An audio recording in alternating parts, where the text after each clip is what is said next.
اور بھائی اللہ نے کب کہا ہے کہ مجھے تمہاری نمازیں چاہیے؟ اللہ تو کہتا ہے تمہیں تمہارے لیے نمازیں چاہیے، اور نماز کو اتنا کیجول بنا لیا انہوں نے۔ صحیح مسلم کے اندر حدیث ہے، آپ صلی اللہ علیہ وآلہ وسلم نے فرمایا بندے کے کفر اور اسلام کے درمیان فرق ہی نماز ہے۔ جو نماز پڑھتا ہے وہ مسلمان ہے، اور جو نماز نہیں پڑھتا وہ پاکستان کے شناختی کارڈ میں مسلمان ہے، اللہ کی ڈیفینیشن میں وہ عملاً کافر ہے۔ صحیح مسلم انٹرنیشنل نمبرنگ کے مطابق 246 نمبر حدیث ہے، آپ جا کے پی ڈی ایف کھول لیں اسلام 360 میں، جا کے 246 نمبر حدیث صحیح مسلم کتاب الایمان چیپٹر میں کھول کے دیکھ لیں کہ بندے کے کفر اور اسلام، شرک اور اسلام کے درمیان فرق ہی نماز ہے۔ آپ بے شک اپنے آپ کو مسلمان کلیم کرتے رہے، لیکن وہ شناختی کارڈ والا مسلمان ہے، نکاح طلاق والا مسلمان ہے، اس کا جنازہ بھی پڑھ دیا جائے گا، پیدا ہوگا اذان بھی دے دی جائے گی، اللہ کے حضور وہ مسلمان نہیں ہے، وہ بس کلمے کا ہی ہم احترام کرتے ہیں، ادروائز تو عملاً کافر ہے وہ۔ اسی طریقے سے جامعہ ترمذی میں حدیث ہے، سنن نسائی کے اندر حدیث ہے، سنن ابن ماجہ کے اندر حدیث ہے کہ آپ صلی اللہ علیہ وآلہ وسلم نے فرمایا جس نے نماز چھوڑ دی گویا اس نے کفر کیا، من ترک الصلاۃ متعمدا فقد کفر۔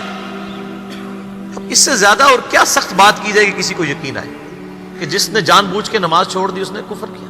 اب جان بوجھ کے یہ نہ سمجھیے گا کہ جی میں بال بچیاں دے وہ کمائی کرتا رہنا تھا، منو ٹائم نہیں ملتا۔ جان بوجھ کی ڈیفینیشن بھی نبی علیہ السلام نے بخاری اور مسلم میں موجود ہے کہ اگر کوئی شخص بے ہوش ہو جاتا ہے یا سویا رہ جاتا ہے، یہ دو آپشنز ہیں، یا تیسرا آپشن ہے وہ بھول جاتا ہے، تو جیسے یاد آئے اسی وقت وہ والی نماز پڑھ لے۔ لیکن جو شخص دنیا کو ٹاپ پرائورٹی مانتا ہے، اپنا آفس چھوڑنے کے لیے تیار نہیں، اپنا کلینک چھوڑنے کے لیے تیار نہیں ہے، اور اپنی دکان چھوڑنے کے لیے تیار نہیں ہے نماز کے لیے، تو ظاہر ہے کہ وہ تو اپنے آپ کو دھوکہ دے رہا ہے۔ اللہ تعالیٰ تو اپنے معاملات کے اندر بالکل اسٹریٹ فارورڈ ہے، بالکل یہ ذہن میں رکھ لیں۔ جامعہ ترمذی میں صحیح سند کے ساتھ موجود ہے، عبداللہ بن شفیق تابعی رحمہ اللہ تعالیٰ کہتے ہیں کہ صحابہ کرام علیہم رضوان صرف نماز کے چھوڑنے کو ہی اعمال میں سے کفر سمجھتے تھے، یعنی وہ کسی کو نماز پڑھتا ہوا دیکھتے تھے تو کہتے تھے یہ مسلمان ہے، اور کسی کو نماز پڑھتا ہوا نہیں دیکھتے تھے تو وہ کہتے تھے یہ کافر ہے۔ یہ جامعہ ترمذی ہے، یہ کوئی سٹوری بک نہیں میں سنا رہا آپ کو۔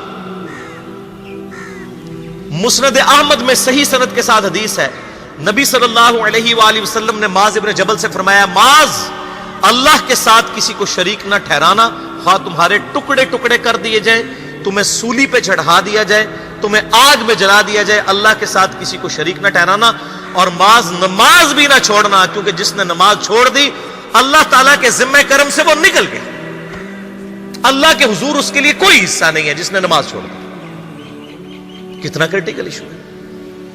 اور اسی طریقے سے مسند احمد میں یہ ایک اور حدیث ہے کہ آپ صلی اللہ علیہ وآلہ وسلم نے فرمایا جس شخص نے اپنی زندگی میں نماز کی حفاظت کی، قیامت والے دن وہ نماز اس کے لیے نور ہوگی، نجات ہوگی، اور اس کے حق میں دلیل ہوگی، اور جس نے نمازوں کی حفاظت نہیں کی اس کے لیے قیامت والے دن کوئی نجات، کوئی نور اور کوئی دلیل نہیں ہوگی، الٹا اس کا حشر قارون، فرعون اور ابی ابن خلف کے ساتھ ہوگا، والعیاذ باللہ تعالی۔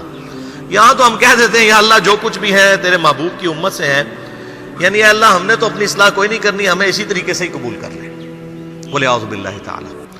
اور کچھ ویسے علماء کا بھی اس میں بڑا برا کردار ہے کہ انہوں نے نماز کو بھی اتنا مشکل فرض بنا کے پیش کیا ہے کہ ایک عام آدمی کے لیے، اور جو دنیاوی معاملات کے اندر بھی انوالو ہے، اور کسی ایسی عورت کے لیے جس کے کئی بچے ہیں، مطلب اس روٹین کے اندر اس نماز کو مینج کرنا مشکل ہو جاتا ہے۔ ہمیں تو عشاء کی صرف 17 رکعتیں بتا دی گئی ہیں، حالانکہ 24 گھنٹے کے اندر ٹوٹل نماز کی رکعتیں 17 ہیں جن کی اکاؤنٹیبلٹی ہے۔ اور میں یہ بڑے یعنی وثوق کے ساتھ ایک ذمہ دار مبلغ کی حیثیت سے یہ بات کر رہا ہوں۔ آپ صحیح بخاری اور صحیح مسلم کھول کے دیکھ لیں، فرض نمازوں کی تعداد جو ہے وہ 5 آئی ہے، اور ان کی رکعتوں کی تعداد بھی بیان ہو گئی ہے۔ فجر کے 2 فرض، ظہر کے 4 فرض، عصر کے 4، مغرب کے 3 اور عشاء کے 4، اور سفر میں سارے 2 فرض ہیں، مغرب کے 3، یہ ٹوٹل 17 رکھتے ہیں جن کی اکاؤنٹیبلٹی، باقی جنہ گڑ پاؤ گے انہ میٹھا، وہ ساری نفلی عبادت ہے۔ وہ بخاری اور مسلم دونوں میں حدیث ہے، جس نے فرض کے علاوہ 12 رکعتوں میں استقامت کی اور وہ 12 رکعتیں آپ صلی اللہ علیہ وآلہ وسلم نے پڑھ کے بھی بتائیں. اور امہات المومنین میں سے سیدہ عائشہ نے، سیدہ ام سلمہ نے، سیدہ ام حبیبہ رضی اللہ عنہن نے روایت بھی کی کہ 2 فجر سے پہلے، 4 ظہر سے پہلے، 2 ظہر کے بعد، 2 مغرب کے بعد، 2 عشاء کے بعد. یہ 12 سنت مؤکدہ، جس نے یہ پڑھی اسے جنت میں محل ملے گا. اگر کوئی نہیں پڑھتا تو گنہگاری والا معاملہ کوئی نہیں ہے. اسی طریقے سے اس کے علاوہ ایک اور وطر کی نماز ہے جو سنت مؤکدہ ہے. وہ سیدنا مولا علی رضی اللہ تعالیٰ عنہ علیہ السلام کا قول ہے کہ وطر سنت ہے، سنت ہے، سنت ہے، مگر اسے مت چھوڑو. ہے سنت ہے لیکن تاکیدی ہے. آپ صلی اللہ علیہ وآلہ وسلم نے سفر میں بھی وطر اور فجر کی 2 سنتیں پڑھی ہیں، لیکن یہ صرف افضلیت کے اعتبار سے تاکیدی ہیں، ان کی کاؤنٹیبلٹی کوئی نہیں ہے. البتہ یہ ضرور ہے، سنن ابی داؤد میں ایک حدیث ہے کہ جس کی قیامت والے دن فرضوں میں کوتاہی نکل آئے گی تو اللہ تعالیٰ فرمائے گا میرے بندوں کی جو نفلی اور سنت عبادت ہے اس کو تول لو اور فرضوں کے ایکویلنٹ قبول کر لو. تو آپ اگر یعنی سنتیں پڑھیں گے تو اس کے ایکویلنٹ نفلوں کی کوتاہی پوری ہو جائے گی، ادروائز اکاؤنٹیبلٹی اس کی کوئی نہیں ہے. یہ ذہن میں رکھیے گا. صحیح بخاری اور مسلم دونوں میں حدیث موجود ہے. ایک صحابی آئے، انہوں نے کہا یا رسول اللہ صلی اللہ علیہ وآلہ وسلم میں جنت میں جانا چاہتا ہوں، مجھے کوئی شارٹ کٹ بتا دیں. آپ صلی اللہ علیہ وآلہ وسلم نے فرمایا اسلام لانے کے بعد نماز، فرض نماز کو قائم رکھ.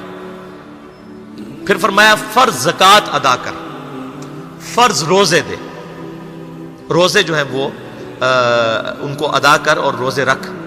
حج اس وقت فرض نہیں ہوا تھا، وہ زندگی میں ایک بار ہے. تو اس نے کہا یا رسول اللہ صلی اللہ علیہ وآلہ وسلم جتنا آپ نے مجھے بتایا نہ میں اس میں ایڈ کروں گا نہ اس میں سے کوئی چیز مائنس کروں گا. اور یہ کہہ کے وہ چلا گیا.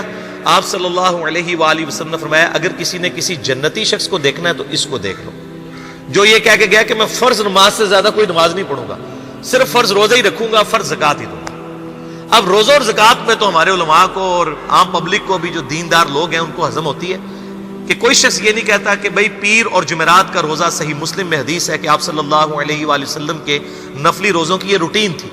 کوئی آپ کو یہ نہیں کہے گا کہ جس نے جمعرات اور پیر کا روزہ نہ رکھا اس کے رمضان کے روزے ہی قبول نہیں ہوں گے. کوئی کہتا ہے؟ کیونکہ ان کو پتہ وہ نفلی ہے. اسی طریقے سے زکوٰۃ تو صرف 2.5% ہے نا، باقی تو نفلی صدقات ہیں جتنے مرضی دیں. کوئی شخص نہیں کہتا کہ نفلی صدقہ نہ دیا تو آپ کی زکوٰۃ بھی قبول نہیں ہوگی. الٹا یہ کہتے ہیں وہ بس جی زکوٰۃ دے لو تو باقی سارا مال پاک ہے. لیکن جب فرض نماز کی باری آتی ہے تو اس وقت وہ 12 رکھتے ہیں بھی سنت مؤکدہ بیچ میں گھسیٹ دیتے ہیں. وہ بھی صرف فضیلت ہے. ٹوٹل 17 رکھتے ہیں، 2 فجر کی، 4 ظہر، 4 عصر، 3 مغرب، 4 عشاء. یہ میں کو اپنے لیے گراؤنڈ نہیں بنا رہا، میں تو الحمدللہ اس کے علاوہ بھی نفلی عبادت کرتا ہوں. لیکن میں بتا رہا ہوں خدا کے لیے لوگوں کو دین ایسا مشکل نہ پیش کریں کہ جو نبی علیہ السلام نے امت کو وہ دین نہیں دیا ہوا. اپنی مرضی سے انجیکٹ نہ کریں دین، لوگوں کے لیے مشکلات نہ کھڑی کریں، ان کو فرض نماز تک رکھیں. پھر انشاءاللہ کئی لوگوں کو میں نے اس نے نماز شروع کروائی، انہوں نے سنت نماز بھی، نوافل بھی شروع کر دی ہیں. لیکن آپ کم از کم وہ ڈیٹم لیول تو اچیو کروائیں لوگوں کا. لیکن فرض نماز کی باری آتی ہے کہتے ہیں جی سنتے بھی حصہ ہے. کہاں سے میرے بھائیوں حصہ ہے؟ وہ 17 رکھتے ہیں. سنتیں پڑھیں گے ثواب ہے، نہیں پڑھتے گناہ کوئی نہیں ہے. تو کم از کم فرض تو ادا کریں. اس کے لیے آپ کو ٹوٹل 24 گھنٹے میں میرا خیال ہے 40 منٹ بھی نہیں چاہیے فرض پڑھنے کے. تو اس کے اوپر تو استقامت کم از کم ہم اختیار کریں.